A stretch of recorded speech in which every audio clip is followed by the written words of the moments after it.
Hey baby, won't you sail with me out on the rolling sea? We'll find some place to go, maybe down to Barbados. It's an island off somewhere in the middle of nowhere, sailing to freedom.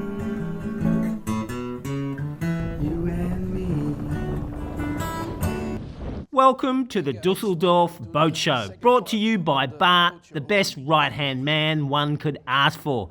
Also, the yin to my reckless yang.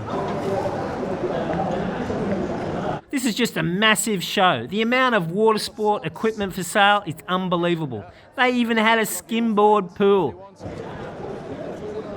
And something I've only ever heard about, a windsurfing pool with fans. I have heard a bunch of crazy Norwegians had something like this in I think the 90s or something. Unbelievable. Wow. Richtig cool. Styling, Stadelpark, Kombination, absolut talentiert. Ziemlich bekannt für ihn.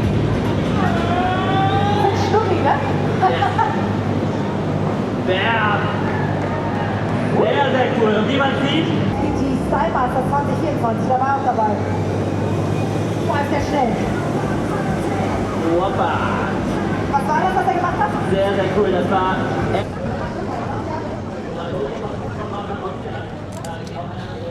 Okay, here we're back in the sailboat section, where you find the nicest brand new yachts, monohulls, and a few catamarans. Unfortunately, our catamaran is not here yet because it's being built, but enjoy the Beneteaus, the Genoos, the Lagoons, the Amels. So let's have a quick walk around.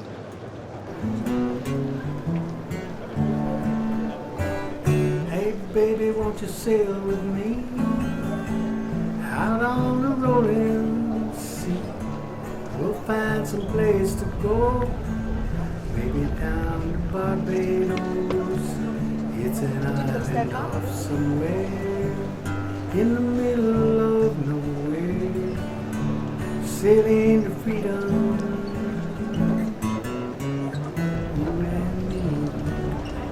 Ooh, very, very, very low bridge deck.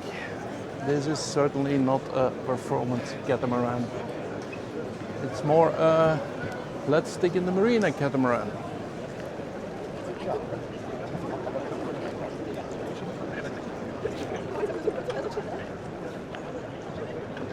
Here's a lovely boat, the ML50. A bit out of my budget though. You find everything here, even art.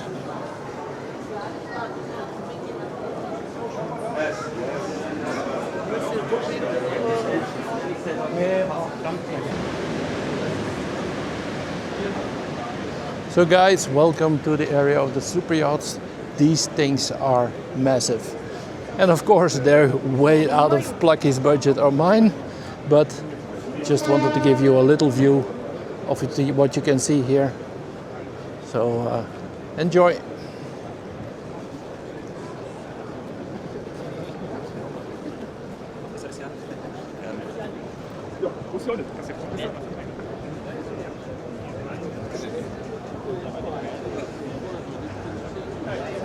See how massive this is? And remember, this has been sailed here, cleaned, and then put on the stand. So it all comes up to the Rhine River. Now these massive boats not only have to sail to somewhere out here from all over the world, they then have to travel more than 270 kilometres along the Rhine to get to the show here. What a mission!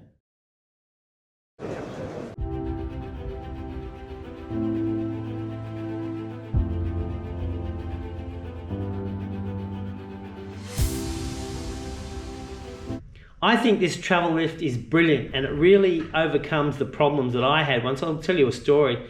When I was looking at buying Longreef, the closest travel lift was in Brisbane River. And most travel lifts I've seen, you know, you have to actually orientate your boat perpendicular to the current. And so I spoke to the marina and I said, when's your slack tide? Because I know it's going to be difficult to meander in because you're either going to get dragged inland or, outland, the other way. So it would be difficult to get into slings and you might damage the boat. And so she told me a time and I booked that time. We got there, still 1 knot of current. And whilst the owner was thinking really, current was getting stronger and stronger. Anyway, had a go for it. Boy, did he botch it up. It's not his fault. It's difficult. And we had a rub rail on the boat. Well, it rubbed off, people. We eventually got it in, but far out the damage. But this travel lift is brilliant because it's got that crane arm that goes down the front, which means you can drive into the current, attach it, and then hang there and then have the slings go up. So I think that's a great idea. So let that be a lesson to you.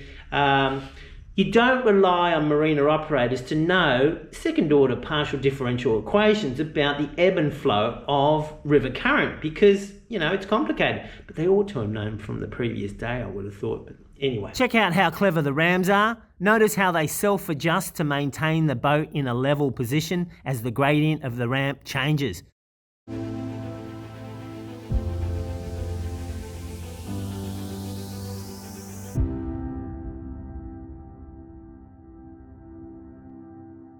It ends up in this hall, just for people to look.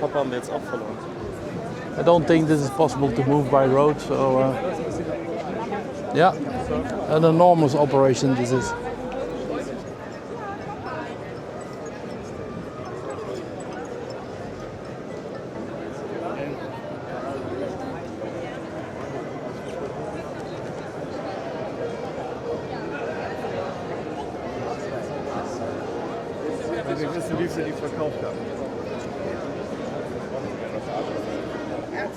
Every year I'm surprised how they just get this organized. It's such a massive undertaking.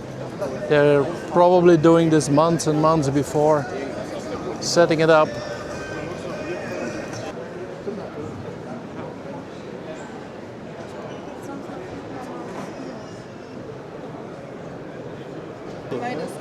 And here we have one of our sponsors that you've already seen on the channel. Say hello to Julian of Ocean Springs. Hey Julian, nice Hi to Bart, see you. nice to meet you. Finally meet you in person. Yes, indeed. What a great occasion. Indeed. Our viewers probably remember you already, because we did a long episode on the Watermaker. Your company is supplying the Watermaker for the Cano Challenge. But yeah, maybe for the people that haven't seen it yet, just remind us of what the system is, why we have it, what the benefits are, etc. Sure. So my name is Julian. I'm the head of Ocean Spring Watermakers. It's my company, and I'm doing modular watermakers, conventional systems, with the intention of building very robust, reliable systems in a high quality, coming at a reasonable price. This is our mission, and this is what we do. Yeah, and great to have you as a partner. Yeah. So so maybe just how does it really work? Because I think you're selling 2 systems. For the people that haven't seen the long video, we'll probably put it up somewhere here above, and you can have a look. So yeah. So in general, any watermaker or most watermakers that are out there work on the principle of reverse osmosis. So you got this reverse osmosis membrane that sits in a membrane housing. Yep. There's different appearances of them on the market. Mine look like this. And basically what you need to do is you need to pump seawater through them at a high enough pressure so the water molecules can pass the membrane. That's all. Yeah. And everything else is just what is the surrounding to achieve that. And to achieve that, you need some pumps, you need some pre-filtration, and you need a high pressure pump. And this is usually where one of the big parts where the reliability of a water maker stands or falls. You can go for a cheaper pump or a more expensive pump. And with the seawater and the marine environment being harsh, I only go for quality cat pumps made in 316, allowing or promising a long service life. And they're very known for this in this application. And other than that, of course, you need some controls. You need a pressure regulator to adjust the right pressure. We are doing here our own design using a spring-loaded pressure regulator, allowing for a very convenient adjustment and also constant pressure setting, which is also quite important for the operation and also keeping the membrane happy, not going for too high pressures or too low pressures in the run. And other than that, it's just very thought through systems coming in complete kits that are very easy to install. Cool. I'm really looking forward to installing it. Yeah. I might not be there. I'm gonna probably install the electronic side, but I'm really looking forward to using it later on the boat. And yeah, cool. Maybe do you have a website or something that people also can look? Sure. It's os-watermakers.com. You can find all our models, data and prices there. European customers can of course also buy in the shop, but for anyone else, just give me a mail using the contact form and we will find the right solution for you. Easy. Top stuff, people, top stuff. You can only find it on Sailing into Freedom. Julian, really thanks to being our partner. I have a little token of gratitude. It's not a gold bar. It's even better. It's Belgian pralines, which are famous around the world. So please, just a small token. And thanks for your help and looking forward to doing really great stuff with your products. Thank you very much appreciated. Cheers. Cheers. Bye. Ciao. Whoa, let's get stuck into some paragliding stories. Yes, so I explained some good stuff last week, how everyone ought to do it and it's not dangerous at all. I did mention one thing that if you did get blown back over the hill, that's probably the only real danger that's going to, well, it has the potential of hurting you if you coastal fly. It's not entirely correct, but 99% of the time that's correct. So I'm just going to go through and explain to you what I would do if I started. I mean, I must have 5,000 hours, probably more, up my sleeve, and I've never ever got blown back over the back coastal. I have intentionally gone over the back thermic, but that's another story. Thermic is dangerous in itself. So hey, going over the back, what the hell? But I might explain that another time. But coastal, it's really unforgivable. If you're looking at the water and if it's looking debatable, you just don't launch. You just fly another day, okay? And even though when I was super keen and flying all these crazy spots that I wasn't supposed to be flying, I was knocking on people's doors and saying, hey, can I launch? They were living on cliffs. Can I launch off your back garden? And they more often than not go, okay. And they come out in the balcony, have a cup of tea and biscuits and watch me. Yeah, I've done that many times. So anyway, let's just have a look at what I do at this place at Moynair. So the wind was from the east and we were flying across the face like this here. We have nice airflow over the hill, but we have dangerous rotor behind the hill on the left. As a general rule, 7 times the hill height behind the hill, you're going to start getting cleaner air. Now, if no matter what, I was still getting blown backwards, I'm simplifying this a bit, but let's just say that's the case. I'd actually probably, if I was still in the lift zone, I'd probably put a little bit of brake on and I'd get as much height as possible. Height is your friend.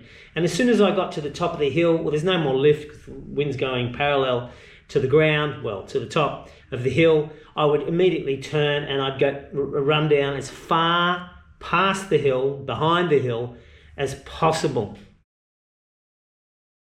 Now, if you look at this town, there's a lot of hot roads, hot concrete, hot roofs, and there'd be a lot of thermals. Now, it'd be probably broken up because of the sea breeze, but there'd be buoyant air and little thermals still bubbling up through. So if I went cross, so I didn't go directly behind, but I went a little bit left, that buoyant air might be enough to just chug me along till I get to the beach. Now, of course, if I got to the beach, I wouldn't be hanging over the beach going, waiting for myself to come down. I'd be erring on the side of hanging over the water, because if dirty air did get to me, and there's going to be dirty air, even if you've got the 7 times the height of the hill rule, and I get a collapse and I plummet to earth, well, it's better to plummet to water than to earth. So I'd be hanging over the water and crabbing along until I was, maybe 3, 4, 5 meters, and then I'd edge in and then I'd land on the sand. So You can get away. You should always be thinking. That's the thing. Always be thinking, what can I do to save myself in a situation where I should have been smart enough to avoid in the first place?